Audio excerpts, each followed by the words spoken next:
खुलुमबाय स्टुडिअ दं आङो राकेश रामसियारि बर' बिजोंखौ लानानै बेले बेजे मानो मा जाहोनाव एबसु आरो बर' थुनलाइ आफादनि सिगांनि समाव गले गले सोमावसारनायखौ आसाम सरकारा खोनासङाखै।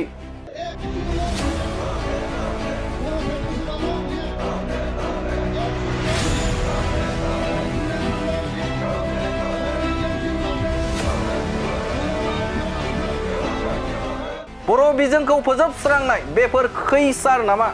बर' बिजोंखौ फोजोबस्रांनायनि बेफोर खैसार नामा? बे मोनसे गिदिर सोंथि जाखाङो। माब्लाबा बर' बिजोंनि फरायसालियाव गुबुन हारिनि फोरोंगिरि थिसननाय, माब्लाबा आनजादाव बर' बिजोंनि सोंथि बिलाइ सफैयै बायदि गोबां खैसार खालामदों नामा बर' बिजोंखौ?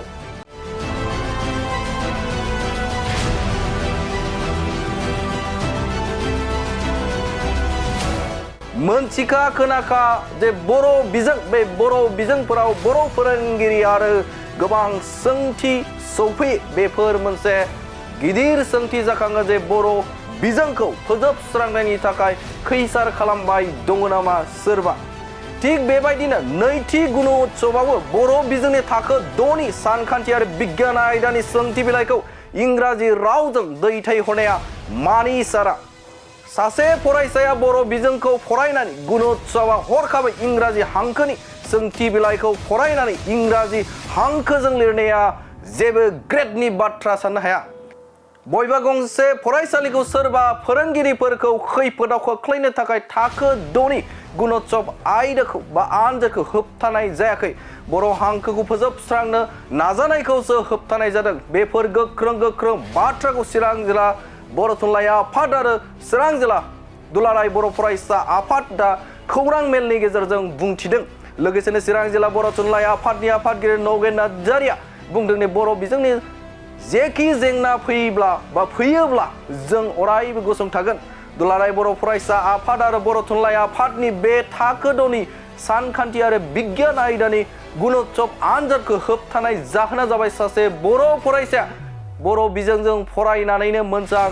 गियान सोरजिनो हानाय, सासे गुन गोनां सोलोंथाइ गोनां फरायसा जानो हानाय, सासे रोंगौथि गोनां सुबुं जानो हानाय, बर' बिजोंजों फरायनानै गेदेर साख्रि लानो हानाय, बर' बिजोङा अराय थांनानै थानायनि थाखायसो बेफोरखौ होबथादों होननानै बे समाव चिरां जिल्ला बर' थुनलाइ आफाद आरो चिरां जिल्ला दुलाराय बर' फरायसा आफादा खौरां मेलनि गेजेरजों फोरमायथिदों। थारैनो मोनसे सोंथि जाखाङो जे बे बर' बिजोंखौ लानानै बेसेबां सोरखारा खैसार खालामनो नाजादों आरो बेसेबां समसिम बर' फरायसा आफाद आरो बर' माहारिया बे आयदाखौ लाना सोमावसारनो गोनां जाबाय थागोन, बे मोनसे सोंथि जानानै थाबाय। गिबियावनो बयनिसिमबो फुंबिलि समनि खुलुमनाय बावहरबाय। पर्टेल मिडिया ससियेल मिडियानि गेजेरजों गासै बर' रायजो राजानिसिम चिरां जिल्ला दुलाराय बर' फरायसा आफाद, चिरां जिल्ला बर' थुनलाइ आफाद जुथायै जों दिनै मोनसे खौरांखौ रोखायै फोरमायथिनो लुबैदों। बेवहाय जों चिरां जिल्ला बर' थुनलाइ आफादनि मानाव गेदेर आफादगिरि नगेन नार्जारि सारबो दं आरो जों जिल्ला एबसुनि गासै बिबानगिरि। बाथ्राया जाहैबाय आसाम नाङै बयबो मिथिगौ जे चिरां जिल्लानि सिङाव मैया 8 तारिखनिफ्राय जि आसाम नाङै गुण'त्सव मोनसे आनजाद खुंनाय जादों। बे आनजादाव जोङो खोनानो मोनदों आरो नुनो मोनबाय जे क्लास 6 जि बर' बिजोंनि फरायसाफोरनि थाखाय जेनेरेल साइन्स आरो मेथ्स बे मोननै साबजेक्टआव दुखुनांथावै इंराजि बिजोंनि प्रश्नखौ फैनायखौ जों नुनो मोनदों आरो बियो जोंनि थाखाय जोबोद दुखुनांथाव आरो साननो गोनां बाथ्रा। बेनिखायनो दुलाराय बर' फरायसा आफाद आरो बर' थुनलाइ आफाद जथायै जोङो गासै चिरां जिल्लानि सिङाव थानाय गंफ्रामबो बर' बिजोंनि फरायसालि जेराव 6 थाखोनि फरायसाफ्रा फरायो, बेवहाय जोङो इंराजि बिजोंनि कुइसन फैनायनि थाखाय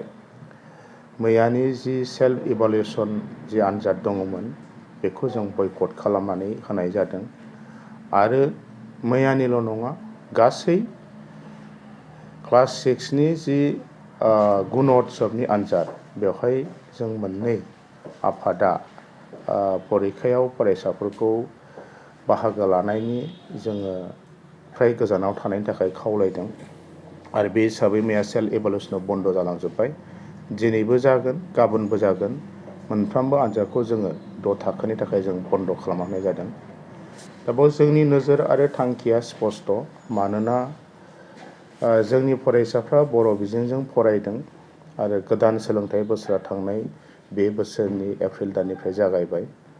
जागायजेननायावबो गोबां बिजाबनि बिजोंखौ लानानै जेंना जादोंमोन गोबां सावरायलायनाय गोबां आन्दलन सोमावसारनायनि गेजेरजों सरकारा जोंनि जि साहित्य सभा आरो एबसुनि जि डिमान्ड बेखौ मानिदों आरो मानिनानै बे रोखोमैनो दिनैसिम फरायसालिफ्राव बे थाखो 6नि जि फोरोंथाइ जि सोलोंथाइ बियो बर' बिजोंनो खालामनाय जादों आरो गोबां हाबियालि गुबुन गुबुन एग्जामफ्रा जानानै थांजोब्बाय बर' बिजोंजोंनो नाथाय फैयै फैयै दिनैहाय गुणोत्सवनि जि आन्जाद बा हरखाबै आसाम गभर्नमेन्टआ जिबायदि मोनसे नीति बा खान्थिखौ दिनै आरो क्लास 6नि बर' बिजोंनि फरायसाफोरनि थाखाय जाबसिननानै होबावदों बा जेंनायाव लाबोबावदों बेखौ जोङो गनायनो हायाखै आरो गनायनाय नङा बेनिखायनो जोङो दिनै बे जोंनि जि बयकट खालामनाय जि सोमावसारनाय बेखौ जों लानाय जादों आरो बे सोमावसारनाया खुनु जोंनि फरायसाफोरनि जेंनाखौ जों लाबोनायनि थाखाय नङा खुनु गार्जेनफोरखौ जों माबा मोनसे बिनि गेजेरजों हेंथा होनायनि नङा सोरबा फोरोंगिरि सोरबा फरायसालि बा सोरबा डिपार्टमेन्ट बेनि हेंथायै नङा बे जाबाय जोंनि अधिकार जोंनि राइट्सखौ जोङो मोननांगौनि थाखाय जोंनि सिनायथि जोंनि राव बिजोंखौ फोथांनायनि बाथ्राखौ लानानैसो जोङो मोननै साहित्य सभा आरो एबसुआ बेनि सायाव गोख्रोङै जों खामानि मावनाय जादों बेनिखायनो जों दिनै चिरां जिल्ला एबसु आरो चिरां जिल्ला साहित्य सभानिफ्राय गासै जोंनि सिबिजाथाव फोरोंगिरि समाज जोंनि गार्जेन जोंनि फरायसा जोंनि रायजो राजाफोरनिसिम जों समाज जोंनि गार्जेन जोंनि फरायसा जोंनि रायजो राजाफोरनिसिम जों गुरैयै आपिल खालामदों जे बर' हारिनि जोंनि जि बर' बिजोंखौ फोथांनायनि सार्थनि थाखाय जि दुलाराय बर' फरायसा आफाद आरो बर' थुनलाइ आफादा दिनै गुणोत्सवनि सायाव जि मोनसे बेबस्था बा जि मोनसे थांखिखौ लानांदों बे थांखिखौ बयबो मदद होगोन बेखिनिखौ जोङो गोरबोजों खावलायदों आरो मैयानि सेल्फ इभालुएसनाव मोनफा मोननै साफा सानै जोंनि फोरोंगिरिफ्रा गाव गावनि स्कुलाव फरायसाफोरखौ एबसुनि आरो साहित्य सभानि बिबानगिरिफ्रा थांनानै बन्द होनाय बा खावलायहैनायाव गोबाङानो जोंजों अजद दैखांदों आरो गोबाङानो जोंखौ सापर्ट खालामदों नाथाय सासे सानैया बिथांमोना बुजिनो हायाखै बिथांमोना सिन्था खालामदों जे एबसुआ साहित्य सभाया बेबायदि जोंनि गुणोत्सवखौ हेंथा होयोब्ला जोंनि साख्रिनि भबिसतआ मा जागोन जोंनि फरायसालिया मा जागोन जोंहा ग्रेडिंआ मा जागोन बे बाथ्राखौ गोबां सिन्था खालामदों दा बाहाय साननांगौ जेबो बाथ्रा गैया साहित्य सभा आरो एबसुआ बेखौ लानानै आसाम गभर्नमेन्टजों सावरायबाय थानाय जादों सिरियासलि आरो सावरायनानै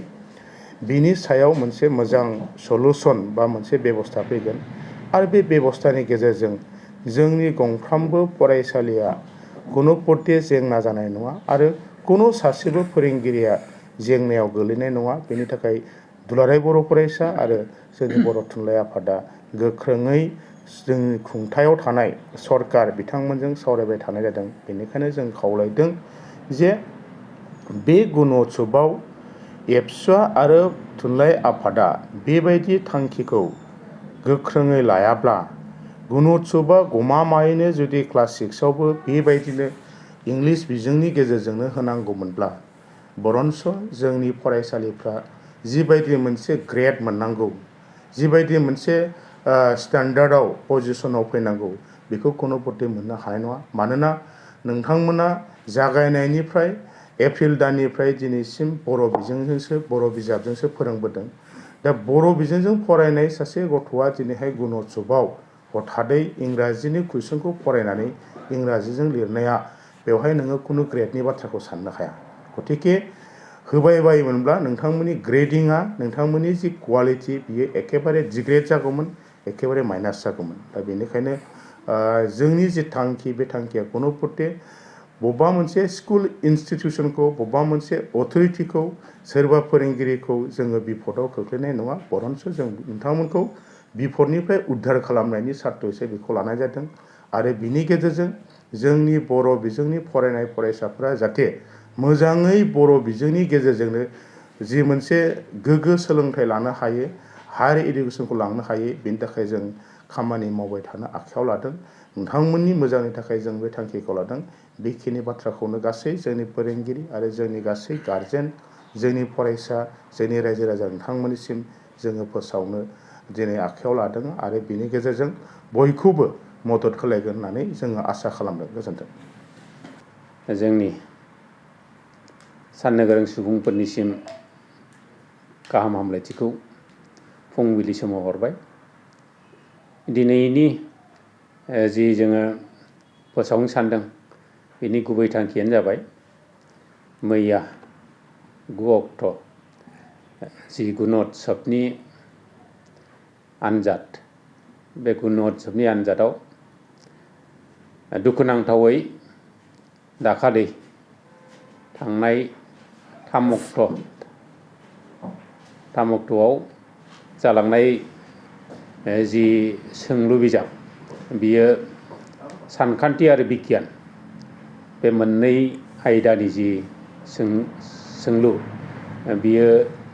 इंराजि रावजों फैनायखौ मोनथिनाय जादों। आरो बेखौ मोनथिनाय लोगो लोगो दुलाराय बर' फरायसा आफाद आरो बर' थुनलाइ आफाद गोबां सावरायनायनि गेजेरजों दिनैहाय जि नैथि पेज,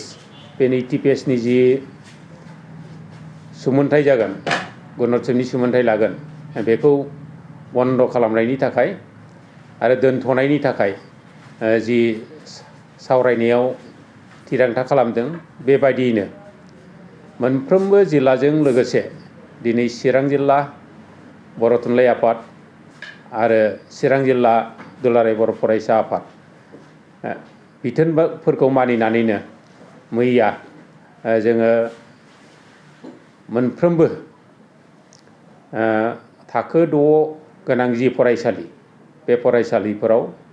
थांनानै बेखौ दोनथ'नो थाखाय खावलायहैनाय जादों। दोनथ'नायनि जि थांखि आरो थाखाय बेयो जादों, दिनैहाय जों मोनथिगौ जे गुण'त्सबआव मोनसे ग्रेड होनाय जायो, फरायसालिखौ ग्रेड होनाय जायो। आरो बे ग्रेडफोरा दिनैहाय जुदि जोङो जोंनि गथ'फोरा इंराजिनि सोंथिखौ इंराजिजों फिननांगौब्ला बियो गुण'त्सबनि जि ग्रेड मोननांगौ, बियो साननाय बादि जानाय नङा। आरो फारसेथिं जोंनि बर' थुनलाइ आफाद आरो दुलाराय बर' फरायसा आफाद, बिनि थांखिया जादों जोंनि बिजोङा अराय सम थांनानै थानांगौ आरो जोंनि बिजोंजोंनो जोङो सोलोंनानै जोङो साफा साफा गियानि, गुनि गियानि जानांगौ। मानोना गोबां जोंनि गोरों गोराफ्रानो बुंलांदों जे जोंनि गोरों गोराफ्रानो बुंलांदों जे गाव गावनि बिजों जि मादार लेंगुवेज, बेजों सोलोंथाइ लानायावसो गासिबो गुनखौ मोननो हायो। गुबुन बिजोंजों जुदि सोलोंथाइ लायोबा गासिबो गुना आद्रा फिद्रा जानानै थायो। दा बेखायनो जोंना थांखिया बेनो, जोंनि बिजोंखौ सोरबा जुदि नारसेबनो सानोबा आरो बेखौ सिख्रेबनो सानोबा, बहाय दुलाराय बर' फरायसा आफाद आरो बर' थुनलाइ आफाद बेयो जेब्लायबो गोख्रोङै गसंबाय थाबोदों आरो दिनैबो गसंबाय थागोन आरो इयुनावबो गसंलांबाय थागोन। बेखौ बे मोननै आफादा जेब्लायबो जोंनि बिजोंखौ गेवसार होनायाव, जोंनि बिजोंखौ फोथांना लाखिनायाव जेब्लायबो जेखि खैफोद आफोद फैया मानो बेखौ बे मोननै आफादा जेब्लायबो गसंथानो थियारि। दा ओंखायनो नैबे खेबावबो जोङो जोंनि जि थाखो 6नि जि गणोत्सबनि जि सुमोनथाइ बे सुमोनथाइखौ चिरां जिल्लायाबो गुबुन गुबुन जिल्लायाव जेरैहाय लादों बिदिनो चिरां जिल्लानि जोंनि दिनैहाय चिरां जिल्ला दुलाराय बर' फरायसा आफाद आरो चिरां जिल्ला बर' थुनलाइ आफाद बेबो गोख्रोङैनो हाबाफारिखौ मावफुंनायनि गेजेरजों मैया जोङो साक्सेस जाबाय आरो फैबाय थानाय सेथि नैथि थामथि सान दंबायो बे दिनैजों बे थामथि सानावबो जाय फरायसालिफ्राव 6 थाखो दङ बिसोरनि साफ्रोम फोरोंगिरि आरो बे फरायसालिनि SMC लोगोसे रायजो राजाफोरखौ खावलायनो लुबैदों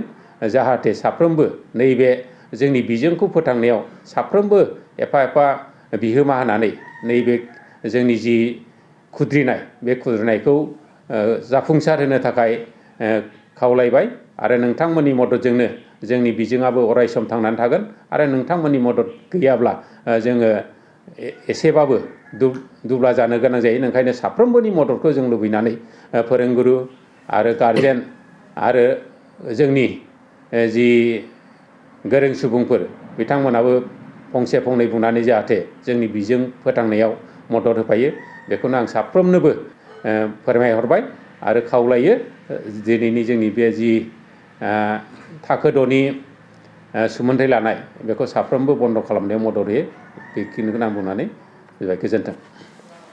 Good news for everyone. For the academic year 2024-2025, admissions to playgroup, nursery, LKG and UKG are underway at Vidyavili Kids School in Habubari, Kokrajhar. This Vidyavili Kids School has many facilities for students like smart class and daycare, indoor, outdoor game, art and craft workshop, playful learning, environment and dance room, modern teaching aids, audio visual room, good teachers, student one-on-one training on one language and speech development, experienced teachers, green knowledge. Why are you waiting for the admission? Call 6900 304050 for more details.